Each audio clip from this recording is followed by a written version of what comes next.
So this is the Natalee Holloway story.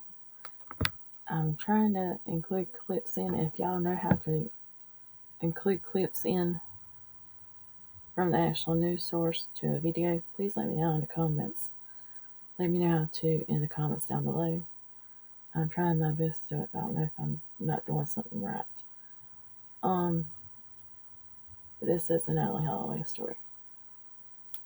It was a dream vacation for a straight-A student, Natalee Holloway, and her senior classmates from Alabama's Mountain Brook High School, who flew to Aruba in late May 2005 to celebrate their graduation on sun-drenched beaches and in pulse-thumping nightclubs. So we have on May 26, 2005, Natalee Holloway and her classmates arrive in Aruba. The group is consisting of 124 students and 7 adult chaperones, settles in at the Holiday Inn Resort near the north end of the island.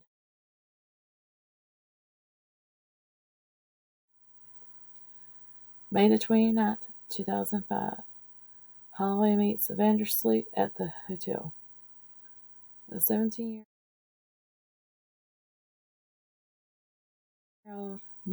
Dutch national who lives in a nearby town chats up Holloway and her friends as they enjoy their final evening on vacation. Vandersloot later joins the American contingent at the popular Carlos and Charlie's bar in downtown, where he drinks and dances with Holloway. Sometime after the bar closes at 1 a.m., Holloway is seen leaving in the car with Vandersloot, Deepak, and Satish.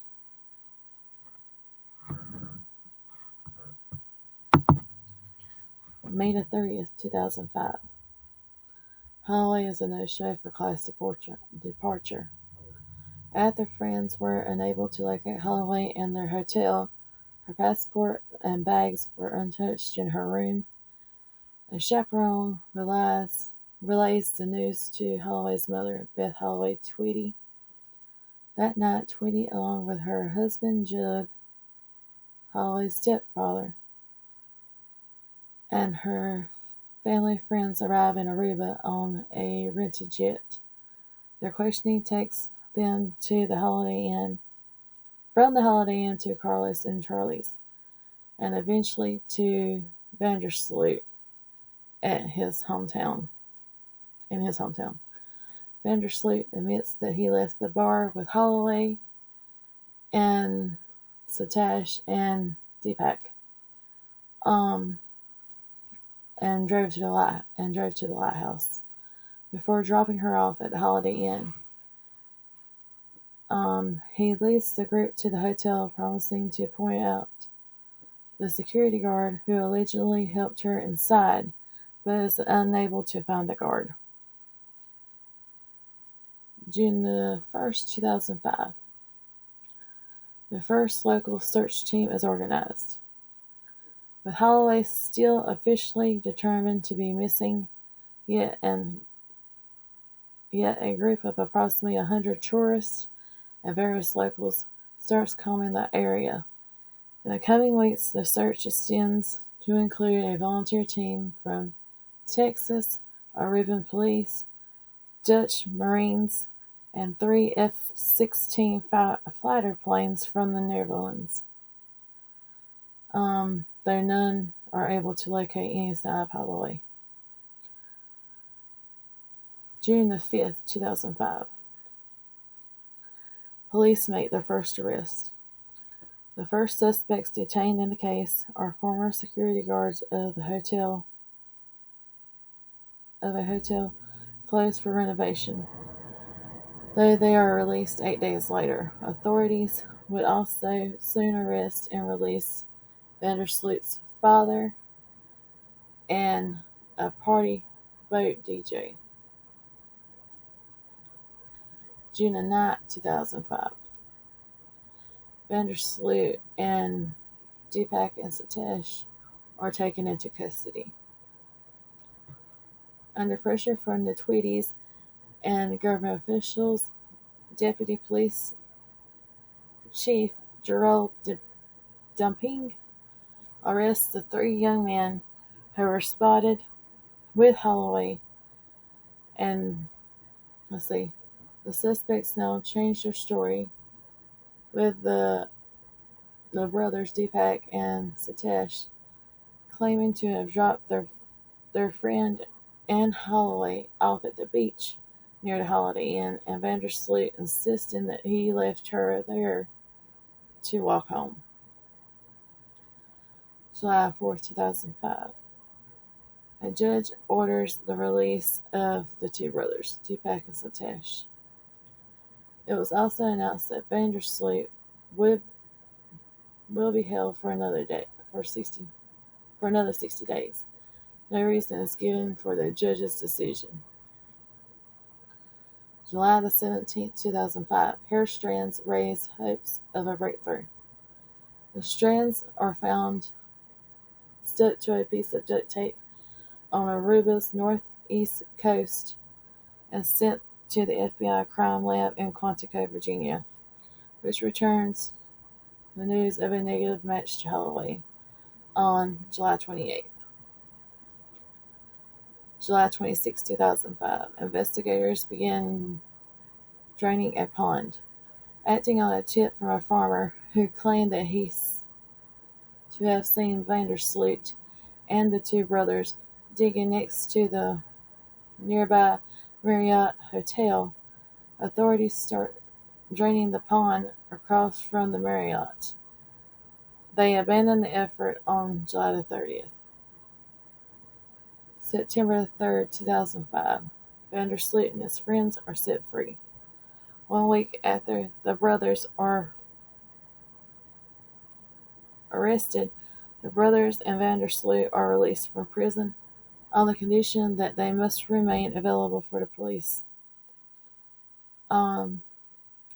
Investigation continues, and the lead officer tells the Associated Press the case of Natalee Holloway has not concluded with these releases. February 16th, 2006. Vandersloot is served with a civil lawsuit in New York City.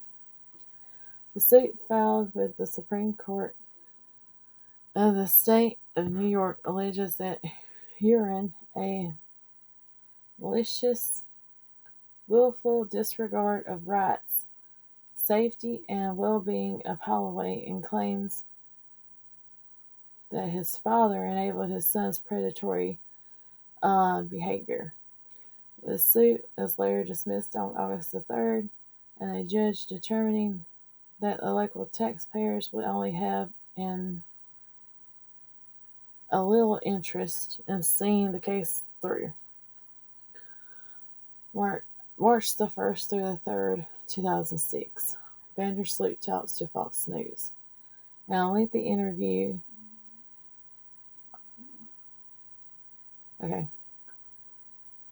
Lengthy interview that airs over the course of 3 nights. Vandersloot recounts the details of his time with Holloway, from drinking with her at the bar to leaving her behind on the beach, addressing some of the unusual elements of the story, such as why his shoes was missing that night. December 14th, 2006. Holloway's parents take legal action against the two brothers. Tweedy and Holloway's father, Dave Holloway, take aim at the other two primary suspects and file a wrongful death suit against the two brothers in Los Angeles Superior Court. However, location once again proves that the undoing, as a judge dismisses the suit over lack of jurisdiction on June 1st, 2007.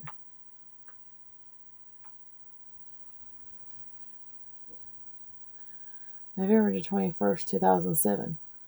Vandersloot and the two brothers are arrested again.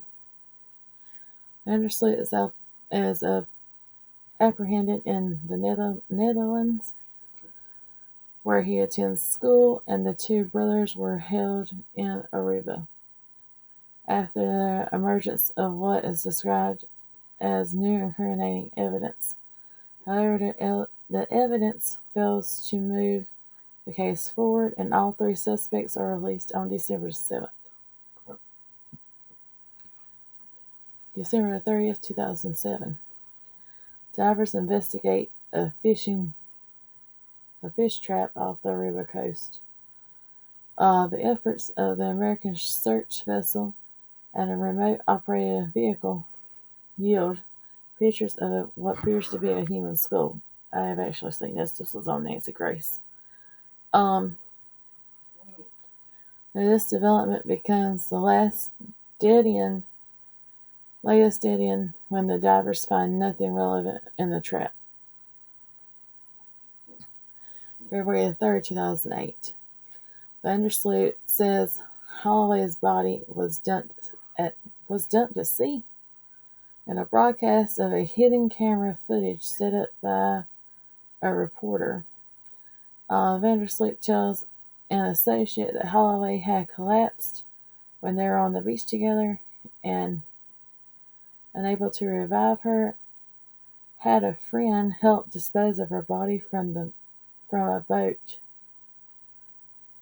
Made aware that his alleged confession was recorded, Vandersloot insists he was lying all the time.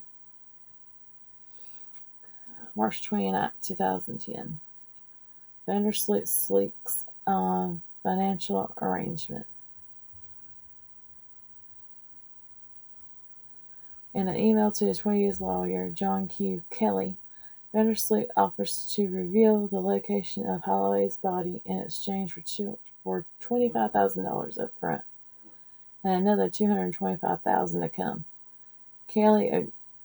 Kelly agrees and relays the information to the FBI. May the 10th, 2010. The lawyer meets with Vandersloot. After Kelly takes $10,000 to a meeting with Vandersloot in Aruba, the latter leads the way to the house and says his father buried Holloway in its foundation. In the house? That day, another $15,000 is wired to his bank account in the Netherlands. Vandersloot later admits to Kelly that he had been lying again and covertly travels to Peru to take part in a poker tournament. May 30th, 2010. Vandersloot kills a woman in Peru. 5 years after the disappearance of Holloway, Vandersloot kills a 21-year-old Stephanie Flores Ramirez in his hotel room in Lima, Peru. Her body is not immediately discovered, however, as her killer had left instructions that forbid hotel staff from entering his room. June 3rd, 2010. Vandersloot is arrested in Chile. Spotting a short, dyed red hairdo, Vandersloot is found in a taxi near the coastal city of Vina del Mar, Chile. He is taken back to Lima and held in the high-security Castro prison. June 27, 2010. Vandersloot is indicted in the U.S. for wire fraud and extortion. The indictment stems from federal investigation that followed Vandersloot's attempt to acquire $250,000 from Holloway's mother. When asked why the suspect wasn't arrested for the wire payment, and before he had the chance to kill Flores, authorities said there was no sufficient evidence to do so. January 11, 2012. Vandersloot pleads guilty to the murder of Flores.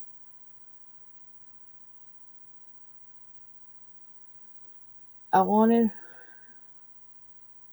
from the first moment to confess sincerely, Vandersloot says in court.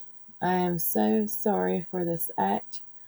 I feel very bad. The defense blames his actions on the extreme psychological trauma suffered from the long-running Holloway saga. The prosecutors contend he killed Flores to rob her of her winnings from a casino. January 12th, 2012. Natalee Holloway is officially declared dead.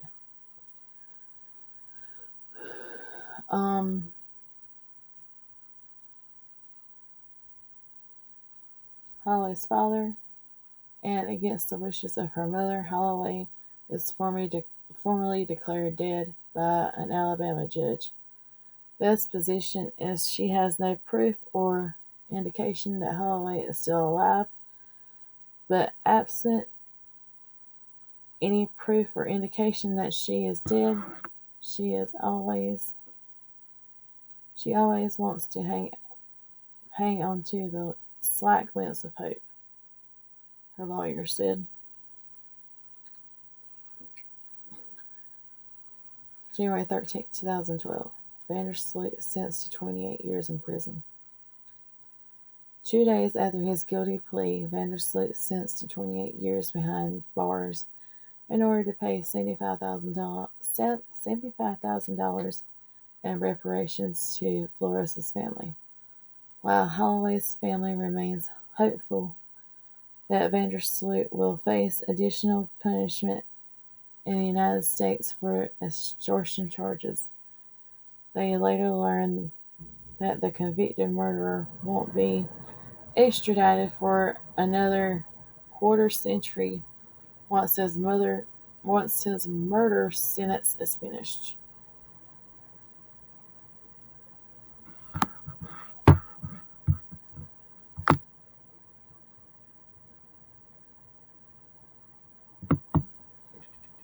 Okay.